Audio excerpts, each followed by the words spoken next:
Yon mga kababayan, bago tayo magpatuloy sa ating pag-usapan, babati muna ako ng magandang hapon sa aking mga subscribers dyan, sa aking mga viewers. Maraming salamat sa inyong suporta. Shoutout sa inyong lahat. Yun na nga mga kababayan, unahin natin itong balita na ito mula sa Negros Oriental. Umulan ng pera ha. Grabe, ang tindi ng mga tao na ito. Nagpapaulan ng pera ang mga kandidato sa Negros Oriental. Siguro kilala nyo ito dahil nga may mga vlog tayo nitong mayor na ito noon mga kababayan. Dahil noon sinusuportahan talaga natin ito. Dahil nga sa pagkamatay kay dating Gobernador Ruel Digamo. Isa ito sa mga kalaban ni dating Congressman Arnie Teves. Nakikita natin sa video na ito mga kababayan na napakadaming pira ng mga ito. Yung pira na tigli-500 ay hinagis lang. At nagkagulo, pinagkakaguluhan yung pera na kanilang pinaghagis. Tigli 500 mabuti lang sana kung tigsi 50 pesos lang. Kaso lang 500 mga kababayan, talagang naninilaw yung mga hinahagis. Hindi ko na lang banggitin hindi pa naman binanggit kung sinong mayor ito. Pero pagkakaalam natin maraming nakakakilala nito. Dahil nga, isa ito sa mga kalaban nga ni dating Congressman Arnie Teves. Kaya na lang yung bahalang umusga, bakit hinagis nila yung pera nila, bakit ganun yung ginawa nila. Nagpapakita ba ito na marami silang pera, o nagpapakita ba ito na handa silang sumusuporta sa ating mga kababayan dyan sa Negros Oriental. At magtatanong lang din tayo, saan galing yung kanilang pera na pinaghagis mga kababayan. Pagkakaalam natin, mga kaalyado ito ni Speaker Martin Romualdez. Baka lang. Hindi kaya? Kaya na yung bahalang humusga mga kababayan. Ito na, sabay-sabay natin itong panoorin. Isang eksena ng lantarang pamimili ng boto sa Negros Oriental ang kumalat sa social media. Tig-200 pisong bills na basta na lang inihagi sa publiko. Marin itong kinundina ng Commission on Elections pero kahit na malinaw ang ebidensya, walang kaso ang maaring isampa laban sa mga sangkot. Kung bakit, alamin sa report ni Margot Gonzalez.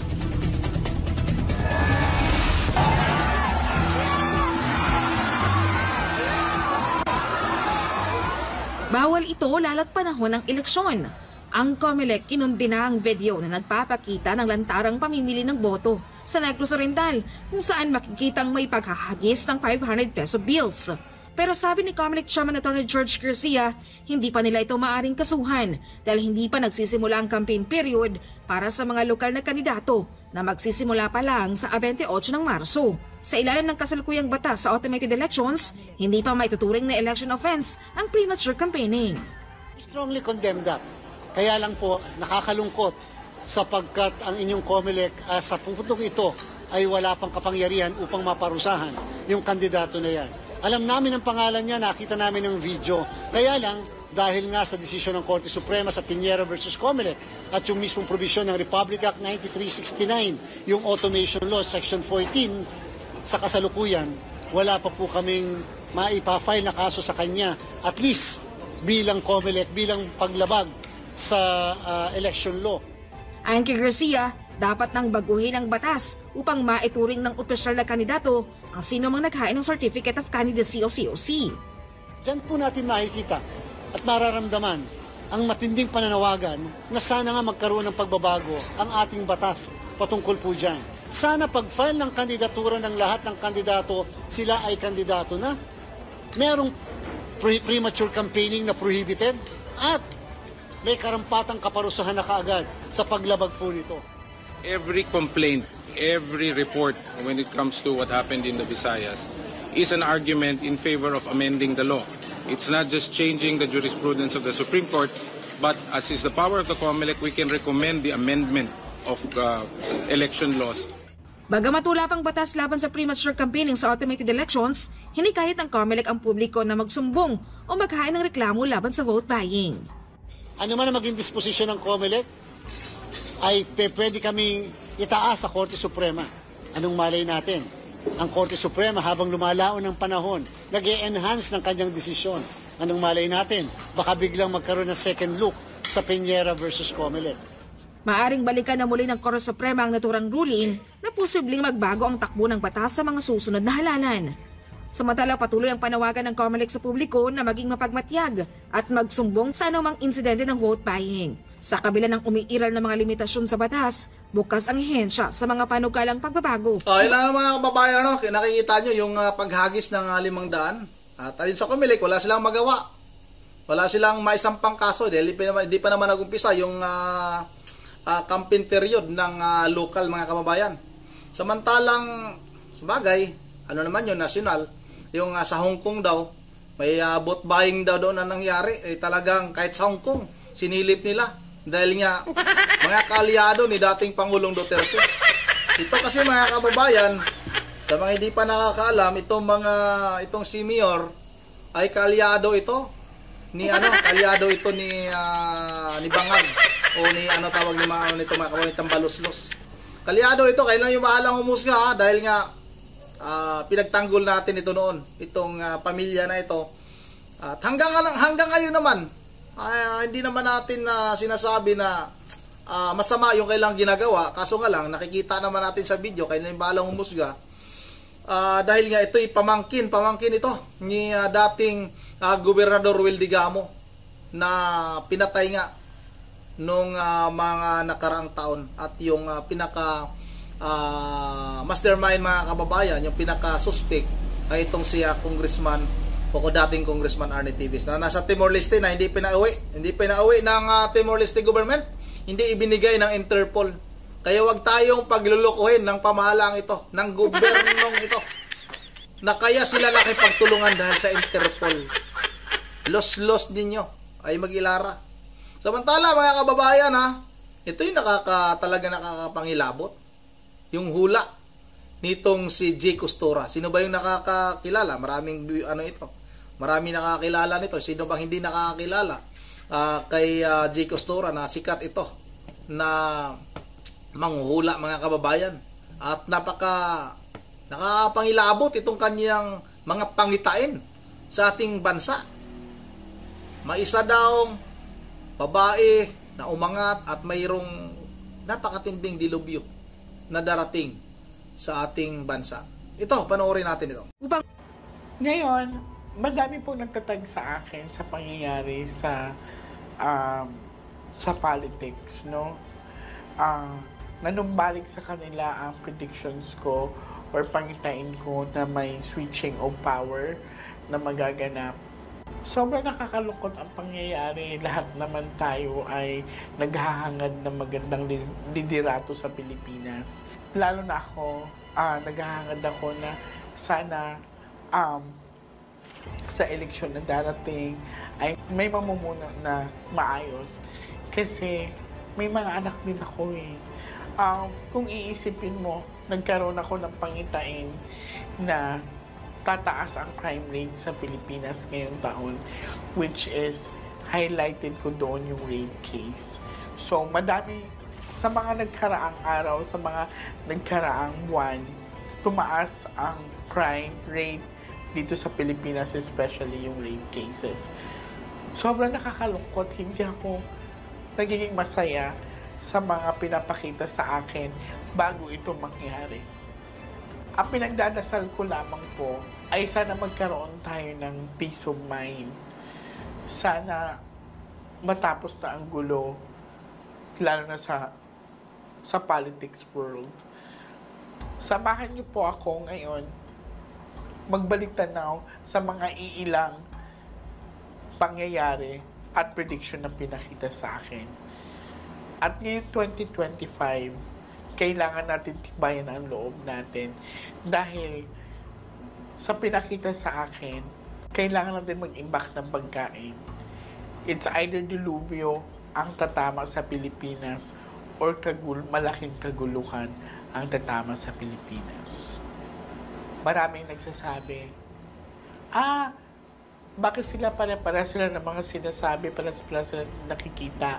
Kami po ay may iba't ibang kakayanan. Nagpapasalamat ako kay Lord kung bakit niya ako binigyan ng ganito dahil natutulungan ko ang mga mahal ko sa buhay, malalapit ko sa buhay, na mabigyan sila ng warning at makapaghanda kami.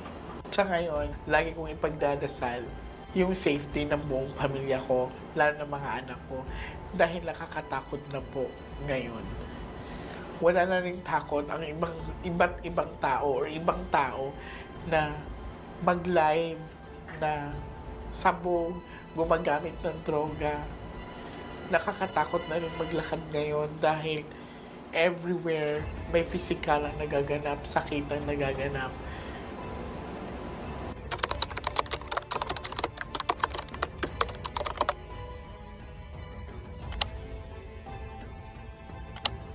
Ano ba ang year 2025 ngayon? Ito ba ay mabangis? Ito ba ay maamo? Ito ba ay positive or negative? Madami nagsasabi, bakit ang mga card readers, ang mga tinatawag na may mga third eye, bakit palagi sinasabi na puro negative ang pinapakita sa kanila? Kami po ay gabay lamang, kami po ay nagbibigay ng babala. Lahat naman po tayo ay binigyan ng Diyos ng kakayahan. Kaya lang, may mga taong kagaya ko na masyadong bukas at tinatawag na sixth sense. So sa akin, nagkakaroon ako ng mga panaginip na bagong mangyari ay pinapakita mo na sa akin yun ang tinatawag na precognition dreams. So isa nga po sa mga pinapakita sa akin ang kaguluhan na magaganap o tinatawag na pagsasalpukan na malalaking bansa. So dito po papasok na kailangan nating ipaghanda ang ating sarili sa pagkain. Sa pagpasok ng 2025, magkakaroon po tayo ng malaking problema sa pagkain.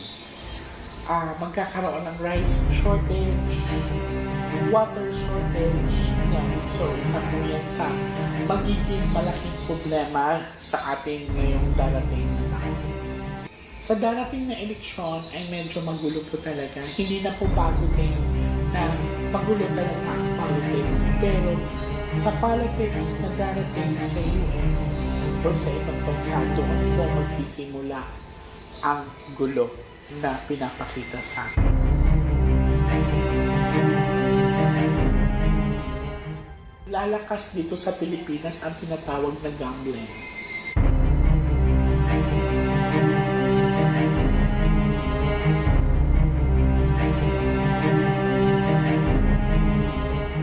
Isa pa sa mga pinapakita sa akin, mas matindi po ang climate change na mangyayari ngayong 2025.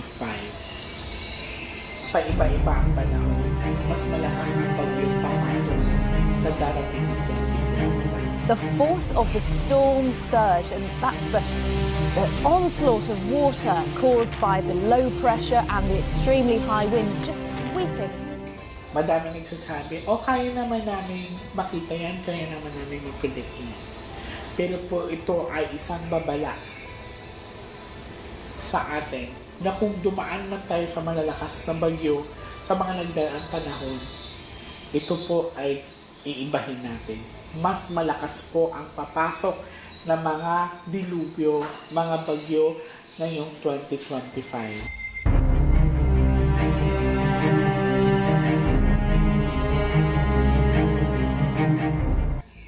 Hindi pa rin matatapos ang drug on war or mas matataas ang tinatawag na crime rate ngayong 2025.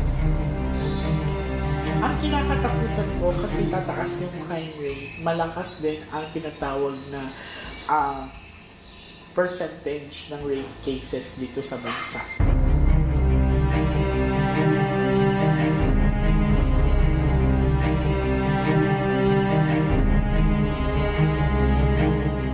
Marahil sa inyo na makakapanood nito, madaling magsabi na,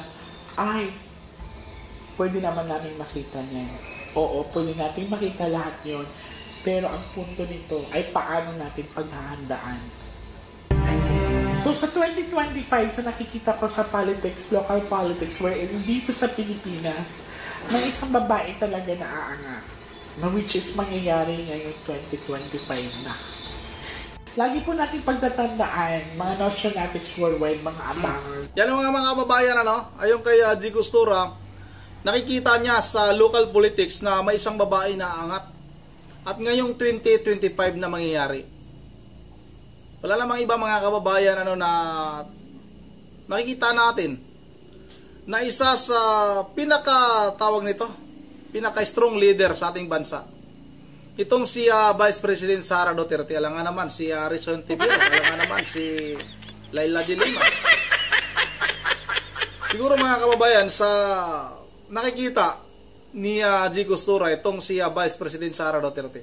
At kung hindi aayusin ng administrasyong ito yung kanilang pamamalakad na hindi nalalayo na magkakatotoo yung mga pangitain na nakita ni G. Costura mga kababayan. Ito si G. Costura, marami na tayong mga video na kinuha natin sa kanya katulad nung panahon yung pagkawala ni Jubilin Galieno at itong si Catherine Camilon.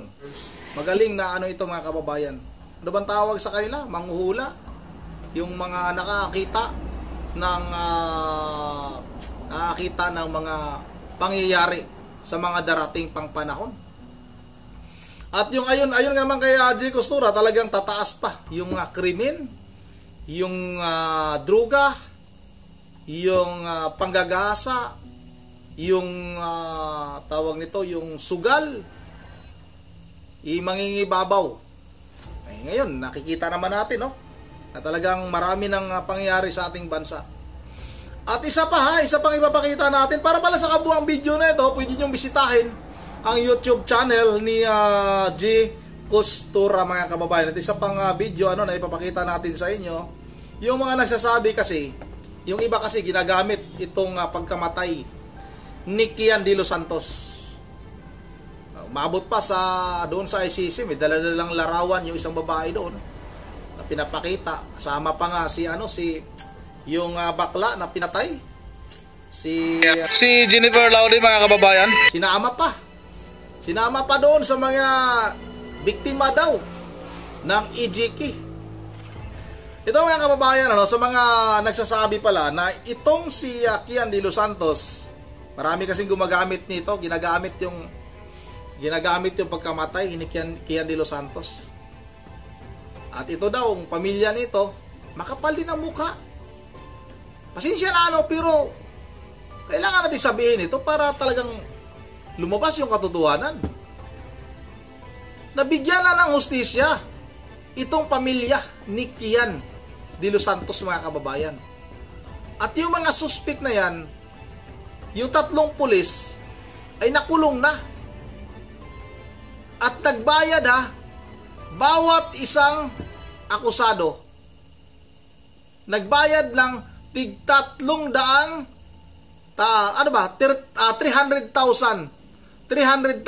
pesos bawat isa sa pamilya ni Kian de los Santos mga kababayan.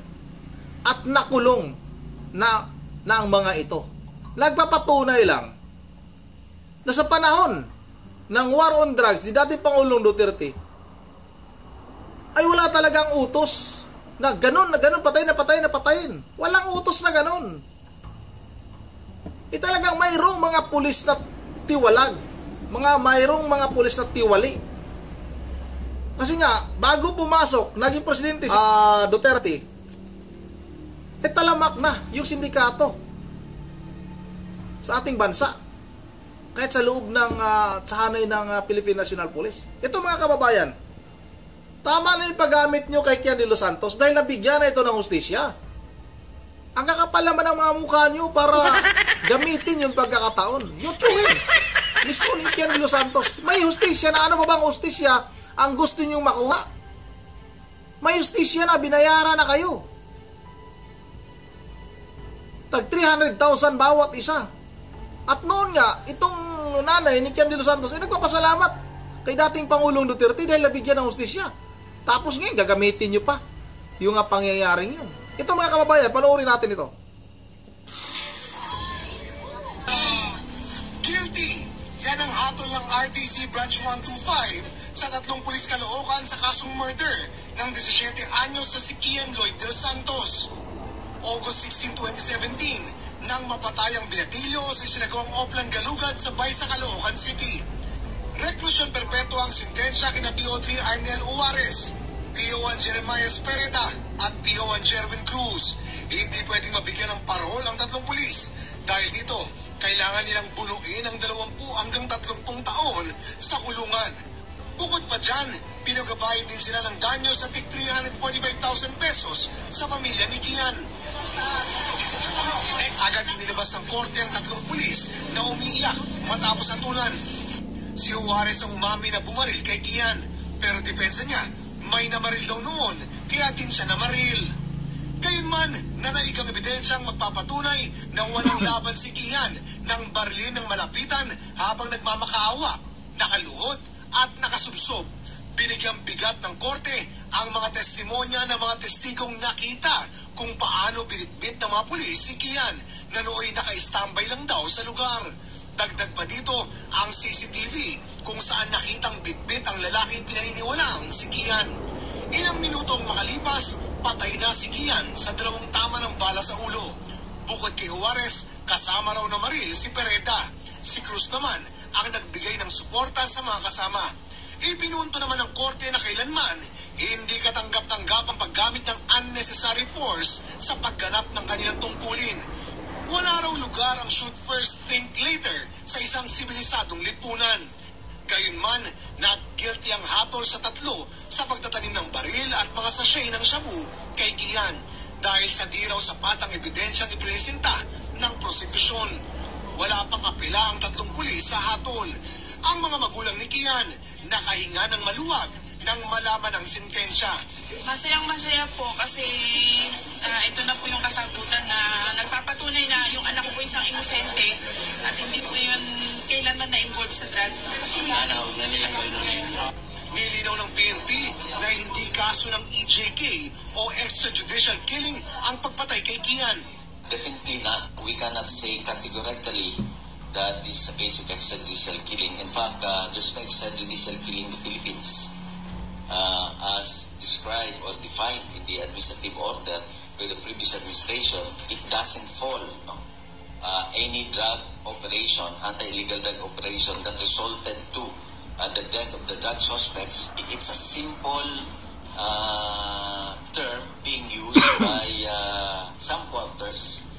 Sabi ng Malacanang, hindi bibigyan ng pardon ni Pangulong Duterte ang 3 pulis. The President, as I said earlier, will never tolerate policemen who intentionally kills, who have done it not in accordance with the performance of their duties. Obviously, if the conviction is murder, which is intentional, then I don't think the President will pardon.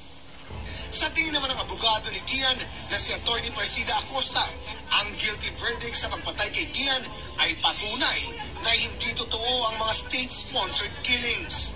Kaya hindi na tinutuloy ng gobyerno ang sino mang pulis na lalabag sa kanilang operations manual. Pero para kay Senadora Risa Ontiveros, O yan, yan mga kababayan, malinaw, no? Yung sinabi ni Atty. Acosta. Hindi hinahayaan, hindi tinutolerate yung paglabag ng mga pulis noon. At patunay yan. Nakulong yung mga pulis na yan. Kaya tama na yung paggamit ninyo kay Kian de los Santos. Patay na yung tao. Ginagamit nyo pa sa pansarili nyong tawag nito. Sa pansarili nyong kagustuhan. Gusto nyo nga talagang sirain. Yung pamilya nga ni Kian noon ay nagpapasalamat. Nabanggit pa talaga mga kababayan sa iba pang balita na nagpapasalamat yung ina ni Kian de los Santos kay dating Pangulong Duterte dahil nabigyan ng hustisya yung kaniyang anak. Malinaw na malinaw. Nagbayad pa, 345,000 pala bawat isa. Tapos ito ngayong tiyuhin ni Kian de los Santos, yan yung laging pumupunta dyan sa sa Senate hearings, sa Kongreso. Baka gusto nyo magbabayad pa ulit, pasensya na pero talagang masakit, no? Yung katotohanan. Tapos na. Nabayaran na, nabigyan na ng hustisya, nakulong na yung 3 pulis at walang pardon na ibinigay noon si Pangulong Duterte kasi sinabi naman talaga niya na pag yung mga pulis ay magtatrabaho ng tapat, hindi lalabag sa batas, ay kanyang pananagutan. Pero kung gagawa kayo ng kalukuhan, gagawa kayo ng paglabag, Hindi niya ito-tolerate. Itong mga kababayan, matagal na itong video na ito. Pero nga, ang problema lang kasi ngayon, laging lang binabanggit itong si Kian de los Santos. Ay, yung sinasabi ko pala kanila, si Laudi pala yun. Yung bakla na pinatay ng isang Amerikanong sundalo. Tapos sinama nila si Ejiki, mga kababayan. Oh, saan yung ano yung hindi panluloko niyan? Tapos yung si Aling Sheila, yung anak niya na namatay lang noong 2024. Tapos yung nakapatay, isang adik. Isang adik din, tapos adik pinatay ng adik. Tapos binibintang nyo kay dating Pangulong Duterte na kasama sa Ejiki. O anong tawag sa inyo niyan? Talagang gusto nyo lang ibagsak. Dahil yung hula din ni G. Costura na isang babae aangat daw sa politics. Abangan natin mga kababayan kung anong mangyari kay Marcos Jr. Yun na dito lang muna at hindi na muna tayo mag-shoutout kasi medyo mahaba na yung ating video. Shoutout na lang sa lahat. Maraming salamat sa inyong suporta. God save the Philippines.